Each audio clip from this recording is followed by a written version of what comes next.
So much. Covid के time में आप लोगों ने टाइम निकाला यहाँ पे आए। Thank you so much. मैं जितना थैंक यू बोलूँ वो कम होगा, क्योंकि मैंने सोचा नहीं था कि आप लोग आएंगे इस कोविड के टाइम। अच्छा दिमाग होने के बाद भी सिर्फ गाइडेंस की कमी के कारण अच्छा नहीं कर पाते, मार्क्स स्कोर नहीं कर पाते, जिसके कारण वो पूरी लाइफ सफर करते हैं। मैंने अपने टीचिंग कैरियर में कम से कम हजारों बच्चों को पढ़ाया है, और उससे मैंने यही चीज सीखी है कि अगर हमने एजुकेशन सिस्टम को चेंज नहीं किया ना, तो आने वाले टाइम में हमारे बच्चे एक रोबोट बन के रह जाएंगे। और रोबोट भी नहीं, वो भी हमारे पास दूसरे अवेलेबल है।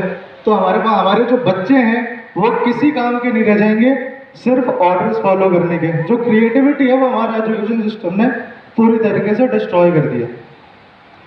और जब मैं चेंज देखता हूँ तो हर एक चीज में चेंज आया। पहले हम जानवरों की गाड़ी पे चलते थे, फिर हम साइकिल पे आए, स्कूटर पे आए, आज हेलीकॉप्टर पे आए। लेकिन जब मैं एजुकेशन सिस्टम को देखता हूँ तो हम वही एजुकेशन सिस्टम फॉलो कर रहे हैं जो हम 20 साल 30 साल पहले फॉलो कर रहे थे। कुछ भी चेंज नहीं आया है, और जिसके कारण हर रोज बहुत सारे बच्चे सफर करते हैं। तो इसी चीज को चेंज करने की कोशिश करी है मैंने जो कोचिंग स्टार्ट करी है वो नॉर्मल कोचिंग नहीं है।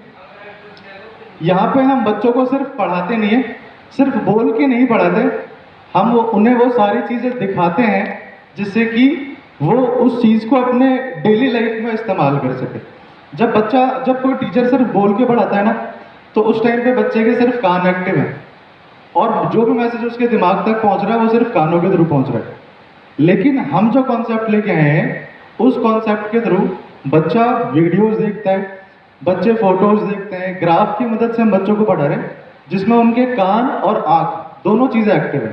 यानी एफिशिएंसी डबल हो जाती है समझने की, और टाइम कंज्यूमिंग बहुत कम टाइम में हम बच्चों को बहुत ज्यादा कुछ दे सकते हैं। ये आइडिया बहुत पुराना है, लेकिन मुझे समझ में नहीं आता कि टीचर्स इसको यूज क्यों नहीं कर रहे।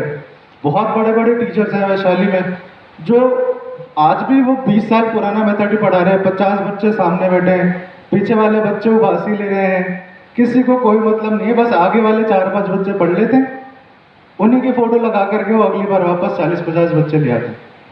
हमें 40-50 बच्चों को नहीं पढ़ाना, हमें थोड़े से बच्चों को भी पढ़ाना है, लेकिन ऐसा पढ़ाना है कि बच्चों को भी पढ़ने में मजा है। वो पढ़ने को आजकल बच्चों को लगता है कि सबसे बोरिंग काम जो है दिन भर का वो पढ़ाई है।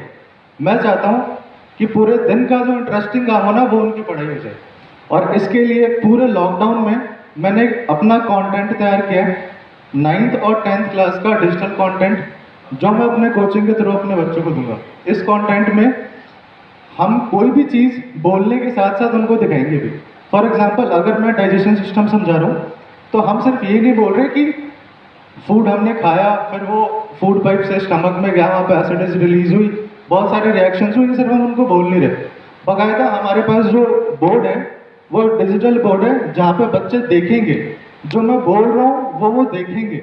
जब वो साथ के साथ देखते जाएंगे ना तो उन्हें समझ भी बहुत जल्दी आएगा, और वो चीज़ याद भी उन्हें काफ़ी लंबे समय तक रहेगी, और वो उसको यूटिलाइज भी कर पाएंगे अपनी डेली लाइफ।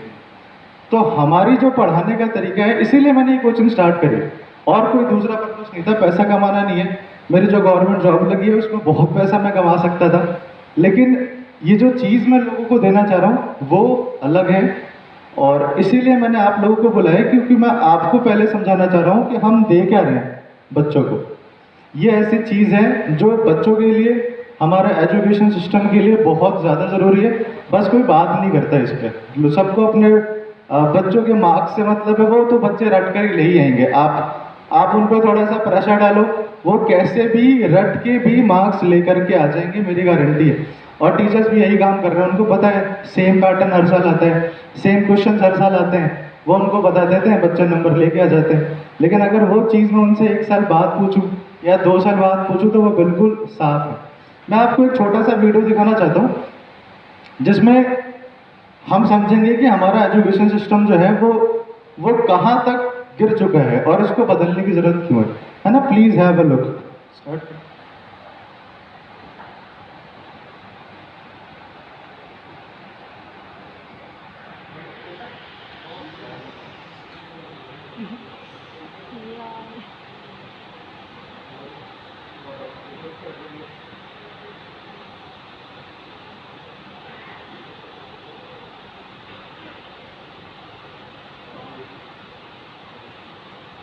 12% स्टूडेंट्स को साइकियाट्रिक डिसऑर्डर्स हैं। शॉकिंगली एनसीआरबी की एक रिपोर्ट के अकॉर्डिंग 4 स्टूडेंट हर रोज सुसाइड कर रहे हैं।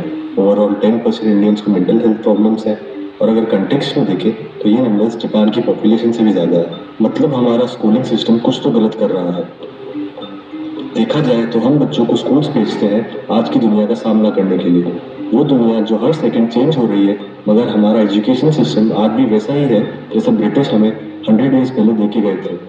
इंडस्ट्रियल रेवोल्यूशन के बाद ब्रिटिश ने जब हम पे रूल करना स्टार्ट किया, उनको बेसिकली फैक्ट्री वर्कर्स चाहिए थे जिनसे वो अपने ऑड जॉब्स करवा सके। ईयर 1917 में सैडलर कमीशन के रिकमेंडेशंस के बाद हमें हमारा स्कूलिंग सिस्टम मिला और ब्रिटिश को मजदूरों की सेना मिल गई इंडिया को और ज़्यादा एक्सप्लॉइट करने के लिए।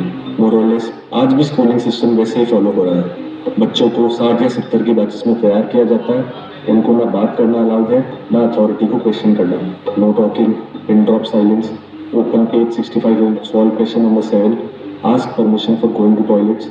पूरे 6 घंटे उन्हें ट्रेन किया जाता है ऑर्डर्स कैसे फॉलो करने हैं। स्कूल्स में जैसा आपको कहा जाए आप वैसा कर रहे हो तो मतलब आप बेस्ट स्टूडेंट हो। यही सेम ट्रीटमेंट फैक्ट्री में होता है, जैसा बॉस कह रहा है वैसा करते जाओ और आप बेस्ट एम्प्लॉय हो। वही स्टूडेंट जब रियल वर्ल्ड में जाता है उसे पता ही नहीं होता आखिर करना क्या है। उसने 12 साल वही किया जो उसे कहा गया, मगर इस कम्पिटिटिव वर्ल्ड में आप सिर्फ इंस्ट्रक्शन फॉलो करके कहाँ तक पहुँच सकते हो। आपको क्रिएटिव होना चाहिए, कम्युनिकेटिव होना चाहिए और लोगों के साथ मिलकर काम करना आना चाहिए। वही सब चीज़ें जो हमें स्कूल्स में अलाउ ही नहीं की जाती। क्विक क्वेश्चन, जल्दी से आंसर करना। ए फॉर, मुझे पता है आपने क्या बोला, यही हमने रट्टा मारा है। विप्रो ने जब एक सर्वे में बच्चों से पूछा एक स्क्वायर को रोटेट करेंगे तो क्या उसकी शेप चेंज होगी, 50% ने कहा शेप चेंज होगी। और ये सर्वे भी अंडर प्रिविलेज सरकारी स्कूल का नहीं है, ये स्टूडेंट्स इंडिया के टॉप 89 स्कूल से हैं, जहाँ लाइब्रेरी से लेकर लेबोरेटरी जैसी सब फैसिलिटी अवेलेबल है। हमारा स्कूल स्ट्रक्चर और कोर्स ही ऐसे डिजाइन है जिसका मेन गोल है एग्जाम पास करना और मैक्सिमम से मैक्सिमम परसेंट मार्क्स लेकर आना। इंडिया में हर स्टूडेंट मैथ से डरता है क्योंकि उस पर सॉल्यूशन का वही मेथड फोर्स किया जाता है जो टीचर्स को आता है। उसने मेथड चेंज किया या क्रिएटिव तरीका ढूंढा तो सॉल्यूशन गलत माना जाता है। इससे स्टूडेंट को मार्क्स तो मिल जाते हैं मगर वो डिस्करेज होता है उस सब्जेक्ट को और एक्सप्लोर करने से। आज स्टूडेंट सिर्फ एक पैसिव कंज्यूमर है जो बोर्ड है और मोस्ट इंपॉर्टेंटली वो नई चीजें सीखने से और ज्यादा डरने लगा है। पूरी सोसाइटी को चेंज नहीं करने वाला, मैंने इतनी बड़ी जिम्मेदारी नहीं ली है। बस मैं चाहता हूँ कि लोगों बच्चों के मार्क्स भी हैं लेकिन वो जो मार्क्स लाने का तरीका है ना वो बदल जाए। मैं नहीं चाहता मेरे पास 100 बच्चे हैं, मैं चाहता हूँ जिस टेक्निक को मैं यूज़ कर रहा हूँ मुझे देख के दूसरे टीचर भी इस्तेमाल करें, वो 40 साल पुराना तरीका इस्तेमाल ना करें पढ़ाने का। अगर मेरे एक स्टेप से दूसरे कोचिंग वाले जिनके पास बहुत सारे बच्चे हैं, अगर उन्होंने ये टेक्निक इस्तेमाल करी, विजुअल मेथड को इस्तेमाल किया पढ़ाने का, तो बहुत सारे बच्चों का बहुत भला हो सकता है। ऐसा नहीं है कि बच्चे अपना पैशन फॉलो करने लग जाएंगे, पढ़ाई नहीं करेंगे, ऐसा कुछ भी नहीं होने वाला। बस उनका पढ़ने का तरीका बहुत ही ज़्यादा आसान हो जाएगा। इसके लिए टीचर्स को बहुत ज़्यादा मेहनत नहीं करनी पड़ती। पूरे 1 साल में मैंने मेरी तैयारी के साथ साथ 9th और 10th का पूरा कंटेंट तैयार किया है। हर एक टॉपिक के लिए एक वीडियो, चाहे वो साइंस का टॉपिक हो, चाहे वो एसएसटी का टॉपिक हो। मैथ्स के लिए भी जहाँ पे हम वीडियो की मदद ले सकते हैं हम ले रहे हैं। एसएसटी में जो हिस्ट्री वाली चीज़ें हैं हमने कोशिश करी है कि वो हिस्ट्री पढ़ाने की बजाय हम उन्हें एक छोटी सी कहानी की तरह उनके सामने प्रेजेंट करें जिन्होंने कुछ भी याद ना करा पड़े। मेरा मेन मकसद यही है कि बच्चे रटे ना, और ये जो टेक्निक में लेकर के आया हूँ इसका भी यही फायदा है कि बच्चों को रटना ना पड़े। जिन बच्चों ने मेरे से पहले पढ़ाई करी है, यहाँ पे बहुत सारे बच्चे हैं, उन्हें पता होगा मैं कोशिश करता था लैपटॉप से पढ़ाने की, अभी भी करता हूँ, लेकिन उस समय मैं सिर्फ एक ही बच्चे का भला कर पा रहा हूँ, एक ही बच्चे के पढ़ने के समय को बचा पा रहा हूँ। मैं चाहता हूँ ये जो टेक्निक है ये फैले, मेरे पास से ना फैले, दूसरे टीचर्स के पास फैले, लेकिन ये फैले ताकि बच्चों के पढ़ने का तरीका बदले और टीचर्स के पढ़ाने का तरीका बदले। इसमें मार्क्स कम नहीं आने वाले, बस बच्चे अपनी लाइफ को एंजॉय कर लेंगे। उन पे जो प्रेशर है, जो स्ट्रेस है, वो बहुत ज़्यादा कम हो जाएगा, और जब वो पढ़ाई को एंजॉय करेंगे तो वो पढ़ाई के साथ साथ अपनी दूसरी जो एक्स्ट्रा करिकुलर एक्टिविटीज़ है वो भी कर सकते हैं। और मैं मानता हूँ एक्स्ट्रा करिकुलर एक्टिविटीज़ पढ़ाई के जितनी ही इम्पोर्टेंट है। ठीक है, ऐसा नहीं है कि अगर हम पढ़ाई के साथ कुछ और चीज़ें कर रहे हैं तो पढ़ाई पर उसका इफेक्ट पड़ता है, लेकिन बहुत ज़्यादा नहीं पड़ता, आप टाइम के साथ मैनेज कर सकते हैं। तो ये जो विजुअल लर्निंग मॉडल मैं लेकर के आया हूँ वैशाली में पहली बार, इसका मेन जो फायदा है वो यही है कि बच्चों को कुछ भी कभी भी रटना नहीं पड़ेगा। वो पूरे साल अगर एक टॉपिक मेरे से आज पढ़ रहे हैं तो वो टॉपिक उन्हें 6 महीने बाद भी याद रहेगा, इस बात की गारंटी है। क्योंकि वो चीज़ वो सिर्फ सुन नहीं रहे, वो चीज़ वो देख भी रहे। और जब वो चीज़ आपसे अगर मैं पूछूं, आपने 2 साल पहले कोई फिल्म देखी होगी, आप उसकी पूरी स्टोरी बता दोगे। लेकिन अगर मैं आपसे पूछूं आपने परसों किसी से बात करी है, वो कॉन्वर्जेशन मुझे बताओ या आपने क्या समझा, आपको याद नहीं होगा। यहाँ पे जितने भी लोग हैं सब इस बात से एग्री करते होंगे। मैं बस उसी कॉन्सेप्ट को एजुकेशन में लाना चाह रहा हूँ। जो चीज़ें बच्चे पढ़ रहे हैं, समझना चाह रहे हैं, वो देख के समझे ताकि ज़्यादा समय तक याद रहे। बहुत से बच्चों को लगता है, टीचर्स बोलते हैं आपका बच्चा कमज़ोर है, चीज़ें याद नहीं कर पाता, चीज़ों को याद रख नहीं पाता बहुत लंबे समय तक। मेरे टीचिंग करियर में मेरे हिसाब से एक होशियार बच्चे में और एक कमज़ोर बच्चे में सिर्फ इतना ही डिफरेंस है कि जो होशियार बच्चा है वो टीचर जिस स्पीड से बोल रहा है बच्चा उसी स्पीड से इमेजिन कर रहा है, तो बच्चे को सारी बातें समझ में आ रही है, वो बच्चा होशियार हो गया। लेकिन जो कमज़ोर बच्चा है वो टीचर के बोलने की स्पीड के साथ इमेजिन नहीं कर पा रहा अपने दिमाग में। टीचर 5वीं लाइन पे पहुंच गया, बच्चा भी फर्स्ट लाइन को इमेजिन कर रहा है। तो सिर्फ इतनी छोटी से डिफरेंस के कारण उस बच्चे को कमज़ोर बता दिया जाता है। उस बच्चे को फिर पूरी लाइफ स्ट्रगल करना पड़ता है। वो सेल्फ डाउट करने लग जाता है कि मैं कमज़ोर हूँ, हालांकि ऐसा कुछ नहीं है।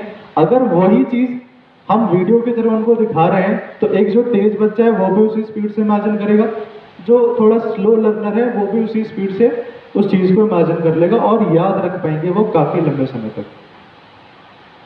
तो ये तो बात हो गई जिस टेक्निक को मैं इंट्रोड्यूस कर रहा हूँ वैशाली में। ठीक है, आई होप आप लोगों को मेरी बात समझ में आ रही होगी कि मैं ऐसा क्यों कर रहा हूँ। पैसा बिल्कुल भी मेरा मकसद नहीं है। अगर मुझे पैसा कमाना है तो मेरी गवर्नमेंट जॉब लग चुकी है, बहुत अच्छी इनकम हो जाती है वहाँ पे, अभी नहीं तो 2 साल बाद बहुत अच्छी इनकम होने लग जाएगी। पैसा कहीं से मेरा मोटो नहीं है। मैं बस इस आइडिया को स्प्रेड करना चाह रहा हूँ वैशाली नगर में और भी जगहों पे, जिससे कि बच्चे जो है वो स्ट्रेस में ना रहे। क्योंकि मुझे पर्सनली बहुत बुरा लगता है जब कोई बच्चा स्ट्रेस में रहता है, वो स्ट्रेस में पढ़ाई करता है। कुछ टीचर्स जानबूझ के, कुछ टीचर्स मजबूरी में बच्चों को स्ट्रेस देते हैं। कभी कभी मैंने भी दिया होगा, हो सकता है, क्योंकि मेरे ऊपर भी प्रेशर है बच्चों को मार्क्स दिलाना। और मार्क्स दिलाने का जो तरीका है ना वो कतई भी सही नहीं है। हम बच्चों के मार्क्स भी दिला सकते हैं लेकिन एक दूसरे तरीके से। चीज़ों को सिर्फ बोल के नहीं समझाना, हमें उनको दिखा के भी समझाना। अगर मैं मेरी कोचिंग की बात करूं तो इस चीज़ के अलावा हमने कोचिंग में रिकॉर्डेड क्लासेस भी रखी हैं।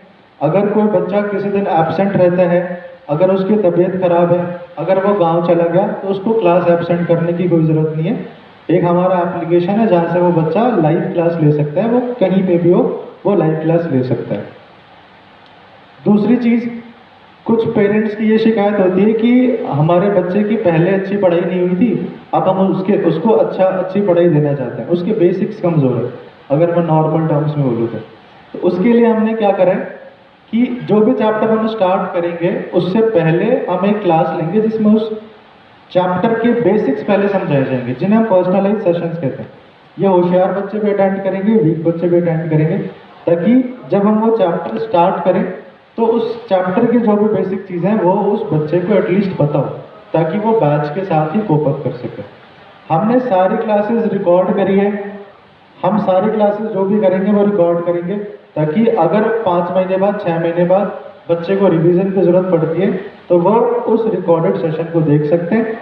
दीपरा कोचिंग क्लासेस एक कंप्लीट कोर्स है जहाँ पे अगर कोई बच्चा एनरोल करता है तो उसे हम सिर्फ मैथ्स या साइंस नहीं पढ़ाएंगे जो कि बाकी कोचिंग वाले करते हैं। हम उन्हें math, science, history, Hindi, English सारे सब्जेक्ट्स पढ़ाएंगे। बच्चे को और कहीं जाने की ज़रूरत नहीं है। और ऐसा नहीं है कि हम उनसे 4-4 घंटे अपने पास बिठा रहे हैं, हम सिर्फ 1.5 घंटे का बैच बना रहे हैं 9th क्लास का भी, और 1.5 घंटे का बैच है 10th क्लास का भी, जिसमें हम सारे सब्जेक्ट्स कवर करेंगे। मैथ, साइंस जो मेन सब्जेक्ट्स हैं हम उन्हें ज़्यादा समय देंगे। हिंदी, इंग्लिश जैसे जो थोड़े नॉर्मल सब्जेक्ट्स हैं जिनमें बच्चों को सिर्फ पुश की ज़रूरत होती है, उसके लिए हमने कम क्लासेस रखी हैं, लेकिन आपको एक कंप्लीट कोर्स मिल जाएगा। ठीक है, तो इसी के साथ एक मैं आपको एड्रेस समझा दूँ। हमारा जो कोचिंग है ये गांधी पथ पे है। टीवीएस शोरूम अगर आपने देखा है, ये भरत अपार्टमेंट आप जानते हैं, तो भरत अपार्टमेंट के पास ही है। आप गूगल मैप पे भी सर्च कर सकते हैं। बाकी वहाँ पे आते ही आपको बोर्ड दिख जाएगा दीपरा कोचिंग क्लासेस का। और प्लीज़ आप मेरे पास बच्चे मत भेजिए, लेकिन आप अगर कभी भी फ्यूचर में आज आप हमारे साथ जुड़े, पता नहीं 10 सालों बाद 5 सालों बाद आप जुड़े रहेंगे या नहीं जुड़े रहेंगे, लेकिन इस आइडिया को, इस चीज़ को प्रमोट कीजिए कि हमें बच्चों को सिर्फ पढ़ाना नहीं है, हमें बच्चों को सिखाना है। और बच्चा तभी सीखेगा जब वो चीज़ें देखेगा। सिर्फ सुन करके चीज़ें रटी जा सकती हैं, चीज़ों को सीखा नहीं जा सकता। जब तक बच्चे देखेंगे नहीं, जब तक सामने प्रैक्टिकल नहीं करेंगे, आंखों से देखेंगे ही नहीं कि क्या क्या चीज़ें कैसे कैसे होती है, सिर्फ बोलने से उन्हें वो चीज़ कभी समझ में नहीं आने वाली। अगर आप ही गई तो 1 साल बाद में भूल जाएंगे। उन्होंने कुछ सीखा नहीं है, वो सिर्फ मार्क्स लेकर के आए हैं। अगर आप अपने बच्चों को सिर्फ मार्क्स के लिए पढ़ा रहे, आप कंटिन्यू कर सकते हैं। अगर आप अपने बच्चों को कुछ सिखाना भी चाहते हैं, आप, मैं ये नहीं बोल रहा आप बच्चों को मेरे पास भेजिए, किसी को बोलिए, आप जिस भी टीचर को जानते हैं, जिस भी पेरेंट्स को जानते हैं जिनका बच्चा पढ़ रहा है, उनको बस एक बार बोल दीजिए कि आप ये टेक्निक भी यूज में कर सकते हैं। आप अपने घर में कीजिए। यूट्यूब पे बहुत सारे वीडियोस पड़े, हर टॉपिक के वीडियोस पड़े, अगर आप वो देख के करते हैं तो आपके लिए पढ़ाई बहुत आसान हो जाएगी और उस बच्चे की पूरी ज़िंदगी चेंज हो जाएगी जो सफ़र कर रहा था पढ़ाई के कारण। वो अपने आप में सेल्फ डाउट कर रहा है, उसे लग रहा है कि वो कमज़ोर है, वो कुछ नहीं कर सकता लाइफ में, सिर्फ इसलिए क्योंकि वो इमेजिन नहीं कर पा रहा टीचर के साथ साथ। बहुत छोटी सी बात के कारण एक बच्चे की पूरी लाइफ चेंज हो जाती है। और ये चीज़ मैं बहुत सालों से फील कर रहा था और इस चीज़ को स्टार्ट कर सकता हूँ मैं, ख़त्म करना, पूरा ख़त्म तो मैं नहीं कर पाऊंगा, आई नो। आप लोग मेरी हेल्प कर सकते हैं थोड़ी सी, बाकी मैं जितनी कोशिश कर सकता हूँ मैं करूँगा इस आइडिया को प्रमोट करने की। अगर मुझे देख करके कोई एक दूसरा कोचिंग वाला भी या किसी एक दूसरे टीचर ने भी उस टेक्निक को यूज़ किया तो मुझे लगता है कि मेरा कोचिंग खोलने का जो डिसीजन है वो बिल्कुल सक्सेसफुल रहेगा। And thank you so much. अगर आपको किसी भी चीज़ में और थोड़ी सी भी जानकारी चाहिए आप मुझे पर्सनली कॉन्टैक्ट कर सकते हैं। Thank you so much. आप अपना लंच ले सकते हैं। Thank you so much.